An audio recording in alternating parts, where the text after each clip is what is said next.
বাংলাদেশের গণ-অভ্যুত্থানের মাধ্যমে স্বৈরাচার সরকারের অবসান ঘটে, পালিয়ে যান শেখ হাসিনা।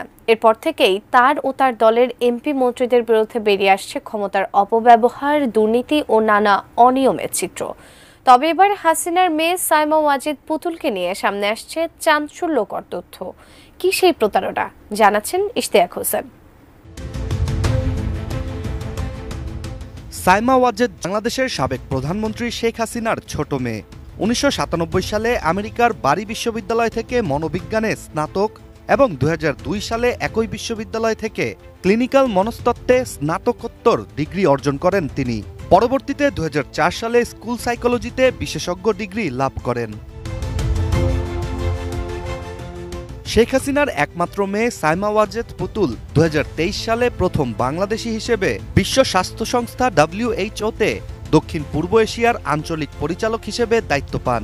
এরপর থেকেই আন্তর্জাতিক একটি সংস্থায় পুতুলের এই উচ্চ পদ নিয়ে অনেক প্রশ্ন উঠতে শুরু করে। ২০২৩ সালেই আন্তর্জাতিক কয়েকটি গণমাধ্যমে WHO-র স্বচ্ছতা ও সত্যতা নিয়ে প্রতিবেদন প্রকাশিত হয়। তবুও আওয়ামী লীগ সরকার সে বিষয়ে কোনো পাত্তা দেয়নি। ২০২৩ সালে WHO-র ৭৬তম সম্মেলনে WHO-র দক্ষিণ পূর্ব এশিয়ার আঞ্চলিক পরিচালক পদের জন্য নেপালের মনোনীত প্রার্থী শম্ভু প্রসাদ আচার্যকে পরাজিত করেই পুতুল আঞ্চলিক পরিচালক হিসেবে দায়িত্ব পান, আর সেটি নিয়েই বিতর্ক শুরু হয়। বসুন্ধরা ডায়াপেন্ট এখন আরও উন্নত।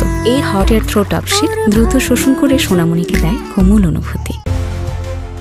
দক্ষিণ পূর্ব এশিয়ার জন্য WHO আঞ্চলিক কমিটির পদ্ধতির ৪৯তম নিয়ম অনুযায়ী আঞ্চলিক পরিচালক প্রার্থীদের একটি শক্তিশালী প্রযুক্তিগত এবং জনস্বাস্থ্য বিষয়ক জ্ঞান, বিশ্ব স্বাস্থ্যের ব্যাপক অভিজ্ঞতা এবং জনস্বাস্থ্য নেতৃত্বের কার্যকরী প্রমাণ থাকতে হবে।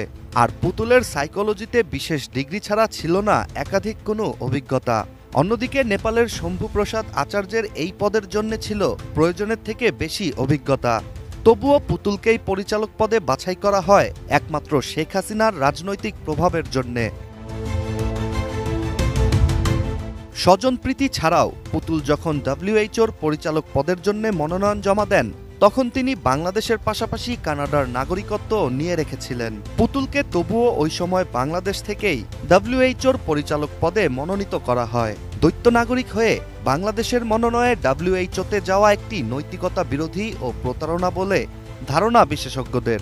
কেননা WHO নিজেদের কোড অফ এথিক্সের মাধ্যমে জানায় তারা সততাকেই অত্যন্ত গুরুত্ব দেয়।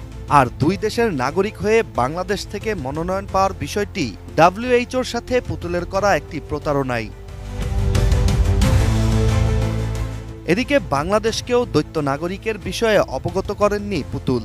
বিষয়টি বাংলাদেশের দুর্নীতি দমন কমিশন দুদক অনুসন্ধানের মাধ্যমে সামনে নিয়ে আসে। দ্বৈত নাগরিকত্ব ও নৈতিকতার জন্য পুতুলের পদ নিয়ে বিশ্ব স্বাস্থ্য সংস্থা আগামীতে কী সিদ্ধান্ত নেয় তাই এখন দেখার বিষয়।